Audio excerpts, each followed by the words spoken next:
Okay, so what I have been playing with for the last couple days is a semi-advanced leg setup. I was looking at how I set up my legs, and really I had a couple of requests on the Ichigo rig for FK to IK switching on the legs. I hadn't really done that.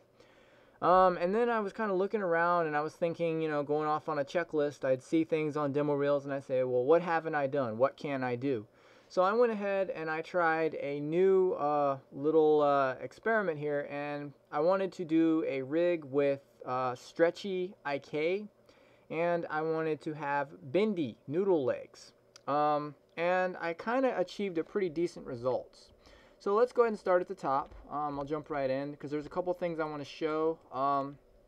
Before I get too far into it, I do want to say the purpose of this. Some of this is to show what I can do, but not all of this is my work. There are two features that are directly correlated by actual scripts, and I will give full credit to the script writers, and I will direct you to where you can go to get them. But before I get into it, I want to say that any riggers or anyone who understands TD setup, please, by all means, critique this, and I'd like to get a lot better at my rigging skills. And any animators, this is a pretty functional rig. It's got some pretty cool stuff, and at the end I'm going to show you an animation I was able to accomplish with it in a very small amount of time. Alright, so just keep that in mind, that this isn't just a look what I can do video. This is more of a, what do you guys think about this? Is this functional? Is it something you guys would want to use? That kind of thing. Of course, character not mine, Haruhi Suzumiya, just one of the models I have laying around ready to be rigged. Okay, hips moving here, doing good stuff there. Standard here. Geometry, there's no top skeleton, so basically, this is just all parented to the root bone, so it's just a leg rig from the root down. Okay, so let's take a look at this. So the first thing we take a look at is we notice that it is stretching. Okay, there's your stretchy IK limbs. Of course, my pull vectors, as always, left knee, color-coded, and very difficult to mess up because of the words. Now notice here, this is new. This says IK. The reason I did that was because this has a special feature. Not only does it have FK IK switching, but it actually has semi-seamless FK to IK. Not IK to FK, but FK to IK. So the reason why that is if I go to FK controls and I turn them on, notice that we are still in IK mode, alright? But notice that I can rotate this and it's visible and ready for go, okay? Now, right now it is following the world. I have the ability to follow the world for standard IK mode, but I can actually make it follow the knee. And if I do that, now notice what happens. Even though we're still in full IK mode, we're getting our nice arcs, so we can position this. And a great example of this, I'll go ahead and show you, would be a kick. So let me show you how the kick would go. Okay, we're on worlds, and so yeah, that'll work. Okay, let me show you how the kick would go. So notice that we're tipping over, and already, we're saving ourselves a lot of trouble here. So this comes up, goes all the way back, and this is a good time to show off the stretchy as well as the special knee features and stuff. So notice that the leg can stretch back for anticipation, but here's a pretty cool feature. So this, we see that the stretchy limbs are working. Let's take a look at this nice rubber leg control setup I did. Okay, so we don't need to see the FK controls. We see that's there. So let's turn those off. And notice that I can still position it in IK even though we were getting our nice FK rotational arcs. So if I bring this out, notice that we're getting some nice bendy legs here. And you can kind of tweak the results based on rotation as well as translation. But let's go back and clean that up. And let's just go ahead and do the round knee and see what that gives us. Notice that that's kind of giving us that natural bendy there, as well as the ability to control it and tweak it using the individual pieces here. And then of course we have, you can maneuver where you want it. Maybe the knee's closer in, farther out, whatever. And this just gives us a really nice kind of a smooth bendy feel to it. So there's our noodly legged setup here, which is pretty cool. And then we're going to rotate through and maybe kick down. Now, for that, notice there's a locator here. I actually have a pretty interesting little system here. Now, this is not perfect, and I have a much better system set up that I'm going to show you in a little bit, but that's a script. This is actually all my own setup with the exception of the stretchy which I will get to. Okay, so right now, if I want to pivot here, it's going to pivot right here. Okay, let's say I want to pivot at the ball. So what I do is I go here and I say pivot at, from world I set that to ball. Notice that that locator snaps over. Now look and see that the master control will now pivot at the ball, and we can rotate like that. Okay, now here's the problem. Let's say that, okay, that's done. Now I'm ready to go back to the world. If we do this, we're going to get a jump. And there's no way around this with this kind of a setup. See, you got that little bit of a jump there.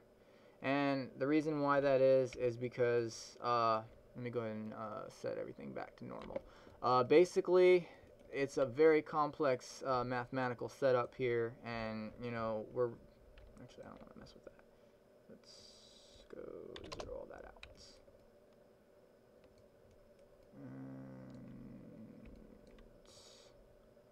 Show polygons.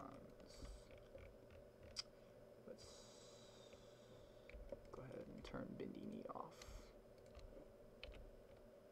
to 0. Basically, it works with a rotate matrix, and it has to offset that value in order to not jump like that. It's a really big problem with these setups, and I'm not the only rigger who has a really hard time with it.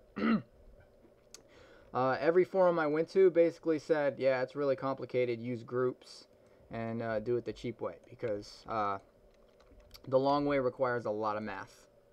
So to get a truly animatable pivot where it doesn't jump like that is quite a bit of work, and this system doesn't get it, but you can kind of deal with that jump by adjusting the master control back into place so that it will not look like it jumps, and it will actually maneuver the pivot all over the place. And it does maneuver the pivot correctly. So, I mean, it does what it's supposed to do. It just, you know, it's not perfect, and it's a little bit buggy. So this is one thing I would like to ask any riggers out there to take a look at and let me know what you think in terms of what you think I could do to make that system a little bit better. Also, I am going to show you what I was able to do with the guy's script, and I'd like you to take a look at that. And that is really what I want to do, but I didn't make it, and I made all this. So if there's a way to take what I can do, you know, and make it do what I'm about to show you, that'd be really cool. The animator in me is really happy because it's all automatic, and the rigger in me is really, you know, kind of bummed because I can't do what he did yet. So anyway, okay, so right now, notice that this says IK. Why is that? Well, if we go to IK to FK, and we turn that on, because we wanted to have the ability to work with FK rotation in IK mode, we still want to have these controls on. So we didn't want to have the visibility keyed off whenever we hit to IK. So because of that, when I go to FK, the only thing that changes is this, because this may or may not be available. So it lets you know that you're in FK or IK mode. But now, as you can see, that's all working properly. And you have basic standard FK mode as well as your normal IK mode. In addition to that, you have a pretty nice little trick here. Notice that we're in full FK mode.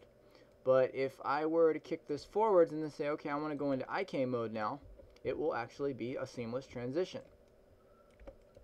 And now we're in IK mode. Alright, and that is kind of the benefit of this new setup for FK-IK switching as opposed to the method that was used for the arms, which was 2 rotation controls, and the IK controller only works in IK and the FK controller only works in FK, and then the IK basically slaves the rotation of the master wrist for the FK, and that's how it gets its rotation ability. This actually positions it so that we can work in pure FK and IK with only one controller, and it kind of does it through some, you know, weird little setups. But anyway, this is pretty much basically my rig for what I was able to accomplish with it. I believe those are the main functions. We have the world space changing, we have the bendy leg thing, and all so forth and so on. I want to jump right into the next thing. Let me go ahead and show you guys how I accomplished the stretch, because the stretch is pretty awesome. So the stretchy limbs that you're seeing here, which by the way can be turned on or off. Also, I have the ability to turn it off, and then it acts as a standard IK. So let's go back to world. Okay. So where did this stretch come from? It's a really nice stretch. Well, if you go to the script here, you'll see it says scripted by nnStretchyIkMaker. Okay? nnStretchyIkMaker, however you want to pronounce that. This is an amazing script. Basically, it's just what it says. Select the IK handle and press the button. You basically take your joints, make an IK handle, and you hit a little button that says make stretchy, and it makes it stretchy. And it does all that work for you. And I did study how he did this. Basically, it uses a condition node, it uses a color blend node, and it uses a distance between node, which is basically going to, or not distance between, just the distance, which is going to define the scale factor, and then it scales the x axis of your IK joints by that certain amount, which is determined by the inputs on the color blend. And then he has a global scale, which is pretty cool. I'll show that. Now notice we have stretchy IK limbs, and that's pretty awesome. But what if we want to scale the model globally? It'd be pretty awesome. Well, we can do that. We go to our global scale, and we come all the way up and all the way down, and notice that it maintains full volume the whole time. So that's also built into his script. He gives you these little groups that you put into your main scale group, and it will uniformly scale your IK stretchy thing. So it's a really nice answer for basic IK stretch. If you understand what you're doing, it's a real time saver for that. Okay, moving on to the next thing. Moving out. Okay, so you see how this system is kind of flawed. I'm about to show you the answer to it. So let's hide that. Now let's go to this one and Shift H this one. Okay. All the same features except for one pivotal difference. So let me show you this. As you can see, this scales and rotates here. Now, if we go to multi-pivot,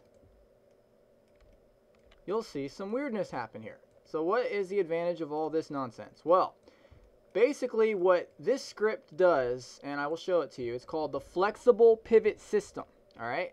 And it is by Camille Hepner. This is also an extremely good script, and it's only got one bug that I found so far, and that is that you cannot undo. Once you click on one of these and start rotating, you will not be able to go back and undo. So you'll have to either zero everything out or save before you do it and hope you don't mess up. So it kills your undo, because when you try to undo, it says, yeah, the script worked, the script worked, the script worked, and then it'll just stay on that for a while. Okay, so what is the advantage of this as opposed to the other one? Well, remember what we did before when we rotated. So right now our rotation is on the world. Let's say we want to make it the heel. It now rotates on the heel. Now let's say we want to go on the toe. It now is on the toe. Look, there's no weird translation errors. Let's say we want to do like a flip.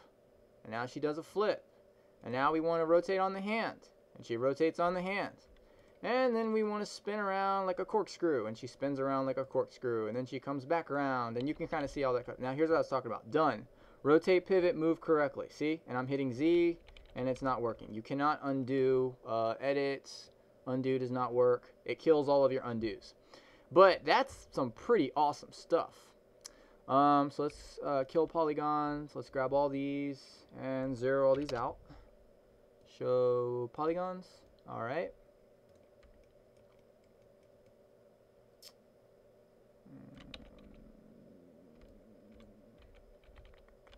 There. Okay. Show our polygons.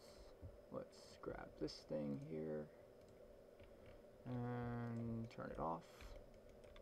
Grab all these and zero them out. And that's what's causing that. It's those locators. Okay. So show locators. There. Now we should be able to zero those out. And it shouldn't do that weird stuff. Okay. Show polygons. Okay, cool. So there. And now it's back in place. But you see how you could not undo. Alright. So now I'm going to show you what I was able to accomplish with this particular rig setup in a very small amount of time, which is the backflip. So this is the basic leg rig system. The stuff that I build, of course, the bendy legs, the integration of the scripts into the workflow, all the controls and the GUIs and stuff, that's all mine. So the script by Camel Hepner for this special pivot thing is something that I would like to accomplish with my system eventually. Also, we have the stretchy system by nnStretchyIkMaker. All right. And those are the two scripts that are basically featured via the scripts. Now, going to the new scene, don't save, file, open scene, and let's go to the backflip example, and you can see what I was able to do pretty awesomely. Okay, so you can kind of see how she's backflipping and then rotating.